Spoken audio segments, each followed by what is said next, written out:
is Fratar Alexis Bugnolo, and I'm the publisher and editor of fromrome.info, an electronic journal for news commentary about the Vatican, the Catholic Church, and Rome and Italy. Many will want to know my opinion about Cardinal Prevost and what happened yesterday in the conclave in the Sistine Chapel at the Vatican. And so I'm going to make this public declaration.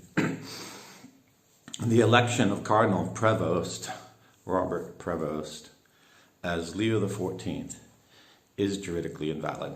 He is not the Pope. He cannot be made the Pope.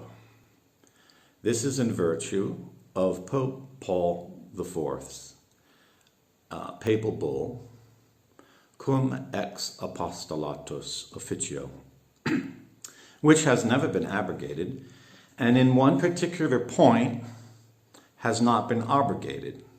So first, a point of law, church law. When a pope issues a bull and establishes a law, that remains valid until another pope abolishes it. However, if another pope passes a law about the same circumstances and doesn't abolish the law of his predecessor, then the law of his predecessor may be in certain points replaced or not. Abrogated means replaced. The bull of Pope Paul IV, cum ex apostolatus officio, I published a 2-article study of it in 2015, and it's quite clear that it has never been abrogated. It's even cited in the commentaries on the Code of Canon Law to our day as a source of the law, which in the sense is what our present laws are based on in the Catholic Church. However, there is one section of that bull that has never been put into the Code of Canon Law in the last 2 codes, because there was no Code of Canon Law before 1917, and John Paul II published one in 1983. And it is number 6 of that bull, which says, if any cardinal be elevated before his elevation to the office of Roman Pontiff, will have been found to have professed any heresy or spoken contrary to the Catholic faith in any manner, his election is null and void and cannot be made valid no matter what clothing he wears, how many cardinals agree that he's the Pope, or how many bishops or lay people or governments agree as Pope. This is the papal law of Paul VI. It's a very unique law because it deals with a very specific case which has never happened in the history of the College of Cardinals, the Catholic cardinals, electing a man who is a heretic, a pertinacious, a formal manifest heretic. Now, most Catholics already know that if you're a heretic, you're not a member of the Catholic Church. But in church law, the church deals very precisely with this and makes many distinctions. The first distinction of a heretic is whether he's committed the sin or not, and the second is whether he's committed the crime or not. Those have to do with the act of heresy. And there's different ways to judge them. For example, if a person commits an act of heresy in his own mind and never reveals it, when he goes to his confessor to ask for absolution and explains it, that is a sin of heresy, and it's not manifest heresy because he never manifested it. Telling your confessor, he's obviously manifesting it, but he's not proclaiming it in the public. The crime consists, in canon law, of publicly affirming a heretical position. And while each of us Catholics, if we have a well-formed faith and know our Catholic religion, have the ability, if we have good reason, discernment, and information, to say this or that man has professed heresy, or holds a heretical position. And that's just the exercise of our opinion. That doesn't give us rights, but it does give us an obligation, because once we recognize someone's a heretic, we must denounce him as a heretic. There was a pope in the 17th century or 18th century who said, if you don't denounce a heretic within 30 days, you yourself are guilty of cooperating in his evil. And because I accept all the decisions of the popes, I accept the morality of the Catholic Church the way it's always been, I fear that pope who made that declaration. So I'm making a declaration immediately within 12 hours of yesterday's election. So the papal law does something different, because the normal procedure is you would denounce someone as a heretic to his bishop or to the pope, and the church would begin an official investigation and make a judgment. Speak with the person 3 times and find out if he actually holds this error, look at the books he wrote, listen to the videos and other public statements he made, call him into a private meeting and reason with him and point out what is the teaching of the church and how you can't say these things. That's how you deal with the crime of heresy in the present canonical system. The bishop or the pope or the Holy Office of the Congregation for the Doctrine of Faith would warn the individual 3 times and gives him a chance to change his mind. And that's how you determine someone is a pertinacious heretic. Because Canon 1365-4, which says, if you are a heretic, you are ipso facto excommunicated, has to do with the crime of heresy. And to commit the crime of heresy, it must be public. What you say has to be not just your opinion, but something you know is contrary to the faith, but you still assert it or support it. And it must be an act witnessed by individuals. And if you are corrected 3 times but don't accept correction, then you become pertinacious. In canon law, you're called pertinacious. And then the church authority condemns you and you become a public heretic. Because in canon law, private and public doesn't mean what it means in civil law. In civil law, private means what I do in my house. No one knows. And public is what I do in the public streets, for example. But in church law, private is what you do by your own authority, and public is what has been decided by church authority. So a public heretic is someone who the church has condemned for heresy, and that person is no longer a member of the church in the canonical sense. But before a public judgment, though we have the ability to discern someone's a heretic and separate ourselves from him out of the danger he is to ourselves or to our family or to the community, the church not having yet made a decision, we can't assert that our opinion is the decision of the church. And this is a common error of Catholics today. It's called private judgment. But in the bull of Paul IV, Cum ex Apostolatus Officio, he grants all Catholics a really extensive right, which regards a particular circumstance, and that is the election of a heretic as the Pope. He only has to be a manifest formal heretic. He doesn't have to be a condemned public heretic.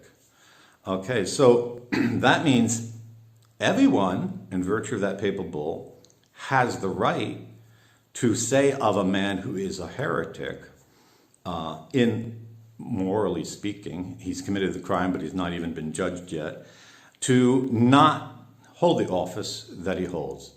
And in number 6, Paul VI states that the Church of Christ needs to be protected from the worst possible tragedy that could come to pass, and that would be if a formal manifest heretic, someone who's in the presence of other people manifested the heresy, would ever be elected the Roman pontiff. And in that bull, Paul IV declares the election null, void, and not ever able to be repaired. So that means if after the election of a heretic and he renounces his previous heresy, that doesn't count. His election is still null and void.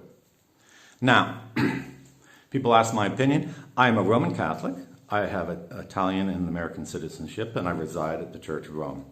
So, I have the right, as a Roman Catholic, to make the following declaration: that Cardinal Prevost was not elected the Roman pontiff. He is not the bishop of our church. He is a formal manifest heretic who, in accord with the right granted to us and the duty imposed upon us, Catholics at Rome, by the bull of Paul IV, cum ex apostolatus officio, that his election is invalid, and that no one has the duty or the right to recognize him as the Pope.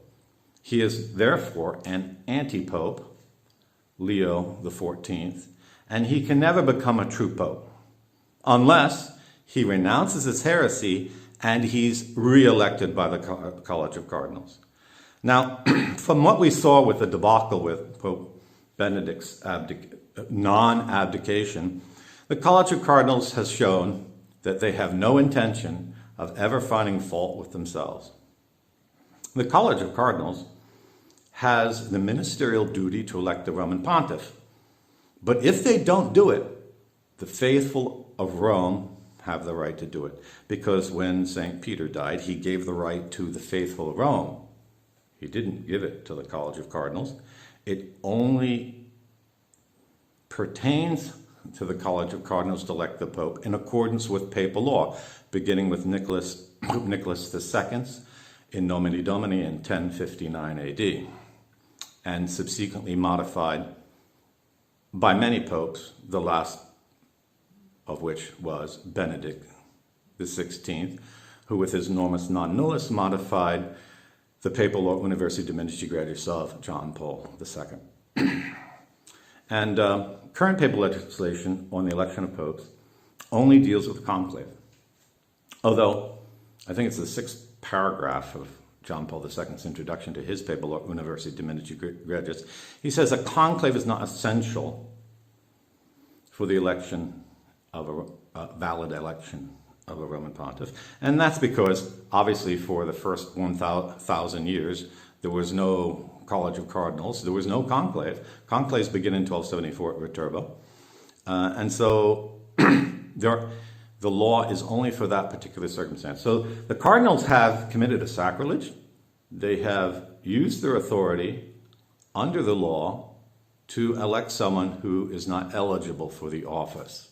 Because to be eligible for office, you have to be a Catholic, a celibate, and profess the Catholic faith, not be a heretic.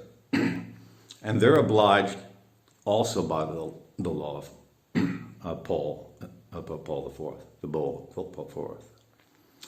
And so I want to encourage all Catholics in the world now, you have the right to a pope who's Catholic. You do not have the obligation to submit to someone who's not Catholic. You have the duty not to submit to him. You have a duty not just to resist him, but to organize so that we have a Catholic Pope at Rome. I'm not going to say all the political reasons why Cardinal Prevost stinks to high heaven, like he's endorsed by Cardinal Kupik, who's a raving homo heretic. He is the preferred candidate of Father James Martin, a Jesuit, an absolute raving homo apostle, that his election was already decided before Pope Francis died, that he's the preferred candidate of Pope Francis and is going to carry through his heretical agendas, that he's in favor of illegal immigration.